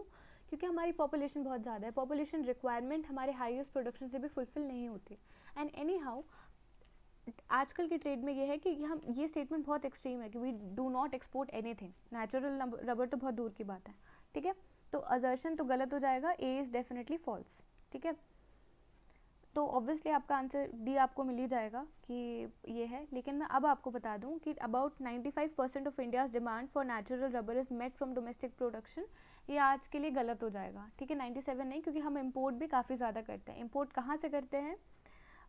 मलेशिया से करते हैं, इंडोनेशिया से करते हैं, यहाँ पे रबर प्लांटेशंस है, ठीक है। बेसिकली साउथ ईस्ट एशिया से करते हैं। और रबर का सबसे हाईएस्ट प्रोड्यूसिंग स्टेट कौन सा है? तो केरला है, फिर उसके बाद तमिलनाडु है, तो सदर्न स्टेट से हैं, है ना। तो अभी फ़िलहाल के लिए none of them is true, लेकिन उस टाइम के लिए A was false but R is true, ठीक है। सेकेंड स्टेटमेंट सही था। फिर असर्शन एंड रीजनिंग देख लेते हैं कि balance of payment represents a better picture of a country economic transaction with the rest of the world than balance of trade. इसमें से ज़्यादा कॉम्प्रहेंसिव क्या है? बैलेंस ऑफ पेमेंट है कि बैलेंस ऑफ ट्रेड है? आप बताओ। रीज़न क्या है कि balance of trade takes into account the exchange of both visible and invisible items whereas balance of trade does not. Okay, balance of payment includes current and capital accounts. In the current account, we have both visible and invisible items. Then in the capital account, we have many other distinctions. चलो देख ही लेते हैं, comprehensively एक बार देख लेते हैं ताकि आपको एक बार में हो जाए याद। विजिबल मतलब जो भी चीज़ आप देख सकते हो, जैसे कि गुड्स का इम्पोर्ट एंड एक्सपोर्ट हो रहा है, आपको दिख रहा है ना कि स्टील जा रहा है, कोल आ रहा है, दिख रहा है ना। लेकिन इनविजिबल कौन कौन से हो जाएंगे? जो हम देख नहीं सकते, जैसे कि सर्विसेज का ट्रेड, आपको नहीं दिख रहा कि कितनी amount of service India exchange कर रहा है दूसरी कंट्री के साथ। दूसरी चीज़, हमको हमारी इनकम नहीं दिख रही। इनकम इन द सेंस जो बाहर से हमें मिल रही है। बाहर से कैसे इनकम मिलेगी? या तो आपका कोई रिलेटिव है बाहर रहता है, उसने आपको पॉकेट मनी भेज दी, sorry that is not income. Income आपको, जैसे आपने बाहर किसी फंड में, जैसे यूरो फंड्स देखे थे, यूरो इशूज़ देखे थे, तो आपने वहाँ पे आपने यूरो इशूज़ खरीद के रखे हुए हैं, आपको वहाँ पे प्रॉफिट मिल गया अपने शेयर्स पे, तो वो आपकी एक इनकम हो गई, ठीक है। फिर आपको किसी इन्वेस्टमेंट पे आपको इंटरेस्ट मिल गया या फिर डिविडेंड मिल गया, ठीक है। ये सारी आपकी इनकम हो जाएंगी जो बाहर से ट्रांजैक्शन हो रही है, ठीक है। इनविजिबल में एक तो आ गया सर्विसेज, एक आ गया इनकम, और एक होता है ट्रांसफ़र। इसको आप सिट से भी याद कर सकते हो कि इनविजिबल कुछ आपको जैसे कोई ट्रांजैक्शन है वो आपको दिख नहीं रहा, तो आप एकदम परेशान होकर बैठ गए कि अरे नहीं दिख रहा है यार, तो ऐसे सिट से याद कर लो कि ठीक है, as for services, income, transfer. Transfer में रेमिटेंस का ट्रांसफ़र हो गया, डोनेशन हो गया, गिफ्ट मिल गया, ये सारी चीज़ें। इंडिया विजिबल वाले में जनरली बहुत बुरा परफॉर्म करती है, तो हमारा ट्रेड डेफिसिट रहता है गुड्स में, लेकिन जो इनविजिबल वाली सर्विसेज उसमें ओवरऑल पॉजिटिव में रहते हैं हम। इनविजिबल में सर्विसेज में तो पॉजिटिव में रहते हैं, क्योंकि देखा था कि इंडिया चीप सर्विसेज प्रोवाइड करती है और ग्लोबल स्टैंडर्ड्स के एडिक्वेट सर्विस प्रोवाइड करती है। इनकम हमारा जनरली नेगेटिव रहता है, क्यों? क्योंकि इंडिया वाले बहुत ज़्यादा सेव करते हैं, सेविंग को इन्वेस्टमेंट में कन्वर्ट नहीं करते। इन्वेस्ट नहीं करोगे तो आप यूरो इशूज़ खरीदोगे नहीं, मसाला बॉन्ड्स खरीदोगे नहीं। तो सिंपल सी बात है कि बाहर की इकॉनमी में इन्वेस्ट नहीं करोगे तो उतना प्रॉफिट, इंटरेस्ट, डिविडेंड बनेगा भी नहीं, ठीक है। ट्रांसफ़र हमारे पास बहुत ज़्यादा आता है, बिकॉज लार्जेस्ट नंबर या सबसे ज़्यादा नंबर के जो रेमिटेंसेस हैं वो इंडिया को मिलता है, तो इंडिया रैंक्स फर्स्ट। तो ये चीज़ हो गई करंट अकाउंट का, ठीक है। तो आपको ये देखने को मिल गया कि पहली चीज़, current account itself will include visible and invisible items. तो reasoning is correct, reasoning itself is incorrect. When R is false, you know that A is true and both of them are correct, ठीक है। Sorry, both of and C is correct, R is false. First statement क्या है? Balance of payment, जिसको अभी हम पढ़ेंगे। Balance of payment represents a better picture of the country as compare to balance of trade, because balance of trade is determined by the current account, ठीक है। Balance of trade is definitely हमारा negative में ही रहता है ना, हम deficit में रहते हैं बैलेंस ऑफ ट्रेड में, तो ये अच्छा मेजर नहीं है। टोटल मेजर रहता है करंट और कैपिटल को मिला के, which makes a systematic record of all the economic transactions between residents of a country and non-residents of a country for a specific time period. Balance of payment एक year के लिए निकाला जाता है, ठीक है। इसको मेंटेन कौन करता है? किसी भी कंट्री का सेंट्रल बैंक, हमारे लिए RBI. Formally balance of payment कब एस्टैब्लिश हुआ था वो तो मुझे भी चेक करना पड़ेगा, पर हाँ, ये आईएमएफ ने सेटअप किया था इसका लेआउट, ताकि जो सारी कंट्रीज़ हैं वो एक यूनिफॉर्म अकाउंट मेंटेन कर पाएँ वर्ल्ड वाइड, ताकि डिस्प्यूट ना हो। इसमें जितनी भी अमाउंट होती है वो हमेशा डॉलर में एक्सप्रेस होती है, ठीक है, चाहे हमारी कंट्री का हो या किसी और कंट्री का हो। अब कौन सी कंट्री कैसा रिकॉर्ड मेंटेन करेगी? तो इमेजिन करिए कि प्रियंका चोपड़ा ने, जो बाहर रह रही हैं, उन्होंने अपनी मम्मी को यहाँ पे पैसे भेज दिए, ठीक है। तो ये वाला जो रिकॉर्ड है वो यूएस का फेडरल बैंक अपने डेबिट में मेंटेन करेगा कि हमारी कंट्री से इतना निकल गया, और आरबीआई यानी इंडिया अपने क्रेडिट में करेगा कि हमें इतना रेमिटेंस मिल गया। ओवरऑल जो वर्ल्ड इकोनॉमी है उसका बैलेंस कितना हुआ? ज़ीरो। एक जगह से घटा, एक जगह पे बढ़ा, ठीक है। अब बैलेंस ऑफ पेमेंट में जो कैपिटल वाला है, ये वाला भी देख लेते हैं। इसके 3 कंपोनेंट होते हैं। अभी इतनी खिचड़ी मच गई है कि मुझे एक पेज निकालना पड़ेगा, ठीक है। तो हम क्या कैपिटल अकाउंट देखने वाले। करंट अकाउंट हमने देख लिया था। करंट अकाउंट में हम डेफिसिट में रहते हैं और कैपिटल अकाउंट में हम सरप्लस में रहते हैं। कैसे रहते हैं? Capital account involves anything which is going to have a long term bearing, या तो लॉन्ग टर्म में हमको फ़ायदा देगी, ठीक है, या फिर लॉन्ग टर्म में हमको वो जो हमने अभी के लिए पैसा इकट्ठा किया है उसको बाद में चुकाना पड़ेगा। किसी भी चीज़ की लॉन्ग टर्म बेयरिंग होती है, it comes in capital account, ठीक है। कैपिटल में आता है इन्वेस्टमेंट। सपोज आपने इन्वेस्टमेंट करके रखे हुए हैं, दूसरी कंट्री में एफडीआई किया, या दूसरी कंट्री से एफडीआई आया, दूसरी कंट्री में आप एफआईआई बने, या फिर दूसरी कंट्री से एफआईआई आया, ठीक है। दूसरी चीज़, आपने लोन्स लेके रखे हुए हैं, ठीक है। अब 2 चीज़ें हो सकती है, या तो आपने लोन लेके रखे हुए हैं या तो कंट्री ने आपसे लोन लेके रखे हुए हैं। अब लोन भी 2 टाइप के होते हैं। अगर आपने किसी नेशन से लेके रखा हुआ है तो वो सोवरेन लोन है, ठीक है, जैसे पाकिस्तान ने चाइना से लेके रखा है। और कमर्शियल लोन मतलब कि आपने टाटा, बिरला, अंबानी या बाहर के जो जेफ बेजोस है, इन लोगों से लेके रखा हुआ है, ठीक है। ये लोन के टाइप हो गए। फिर तीसरा होता है बैंकिंग कैपिटल, जो बैंक्स का कैपिटल होता है, ठीक है। इंडिया के केस में इन्वेस्टमेंट, एफडीआईज वगैरह हमारे पास काफ़ी आते हैं, एफआईआईज भी होते हैं, लोन्स में भी हम पॉजिटिव हैं, बैंकिंग कैपिटल में भी हम पॉजिटिव हैं, ठीक है। तो यहाँ पे हमारा जो ओवरऑल कैपिटल का बैलेंस होता है वो पॉजिटिव रहता है, ठीक है। चलिए next question, MTC limited in India, ये भी हमें नहीं करना है ना, ये भी ऐसा फालतू क्वेश्चन है, ऐसा कभी नहीं आता. Which of the following sets of commodities are exported to India by arid and semi arid countries. जहाँ पे रेत है, ज़्यादा पानी नहीं है, ऐसी जगह से क्या आएगा हमारे पास? रॉ वूल एंड कारपेट आएगा, फ्रूट्स एंड पाम ऑयल आएगा, प्रेशियस स्टोन्स एंड पर्ल्स आएगा, परफ्यूम एंड कॉफ़ी आएगा. एलिमिनेट करना चालू करते हैं. कॉफ़ी तो हो नहीं सकता ऐसी जगह पे, ठीक है, वो तो ट्रॉपिकल एरिया में होता है. फिर जो फ्रूट्स हैं, फ्रूट्स और पाम ऑयल हम इंडोनेशिया से सबसे ज़्यादा खरीदते हैं, अगेन ट्रॉपिकल है. फ्रूट्स भी देखिए, बहुत ज़्यादा गर्मी होगी तो फ्रूट बचेंगे क्या, ड्राई फ्रूट बन जाएंगे वो, ठीक है. और पाम का ऑयल एज सच, वहाँ पे पाम की ट्रीज़ हैं, लेकिन पाम ऑयल हम सेमी एरिड रीजन से नहीं लाते हैं, ठीक है, हम अपने पास के एरिया से लाते हैं. इंडोनेशिया वगैरह में बहुत मिल जाता है. दूसरी चीज़, पाम ऑयल को ट्रॉपिकल एनवायरनमेंट चाहिए उगने का, ठीक है. इनके यहाँ पे जो होता है वो डेट पाम है, that is a different thing. और फ्रूट्स मेडिटेरेनियन से आते हैं, ठीक है, तो आपको फ्रूट्स भी नहीं लेना है यहाँ से. अब ये दोनों बचे. अब आप ज़रा बताओ कि कारपेट वारपेट कहाँ पे सबसे ज़्यादा मिलती है? मतलब रॉ वूल तो छोड़ दो, कारपेट आपको सबसे ज़्यादा कहाँ पे मिलती है?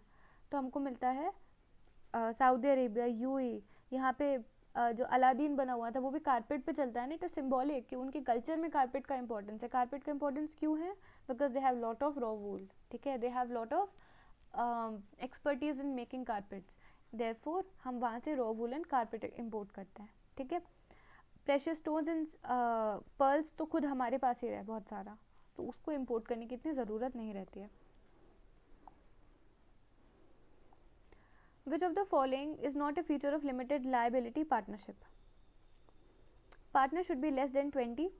Partnership and management need not to be separate. Internal governance may be decided by mutual agreement among partners. It is a corporate body with perpetual succession.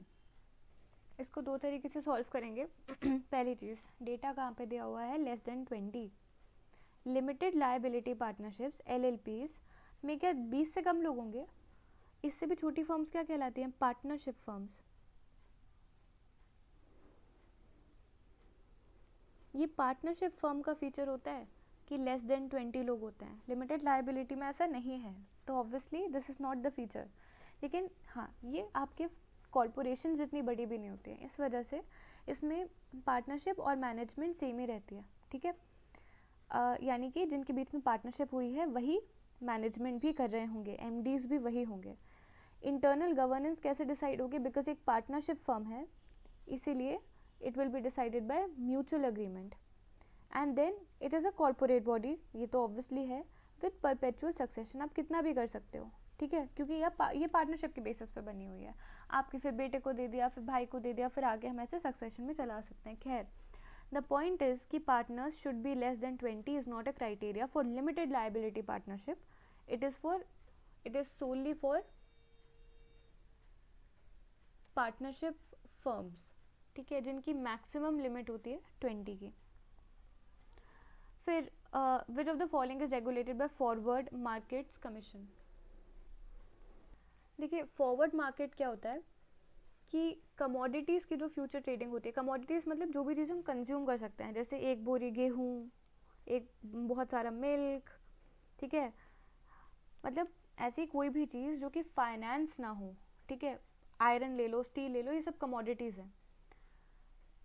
तो forward market commission will also deal with commodity की future trading. किस चीज़ से deal करता है? Commodities.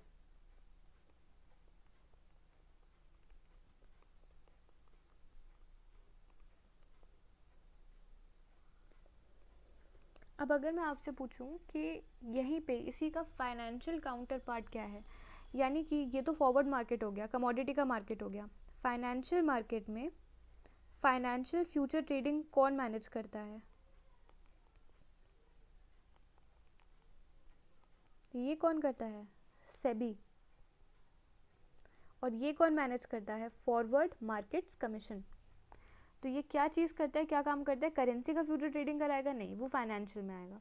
Commodity का कराएगा? Yes. Equity का कराएगा? वो भी फाइनेंशियल में आएगा. बोथ कमोडिटी एंड फाइनेंशियल दोनों एक ही काम थोड़ी करेंगे, अलग अलग बॉडीज़ बनी है ना उसके लिए, ठीक है. तो यहाँ तक हमारा 2010 तक का हो गया है. Thank you so much. See you in the next lecture.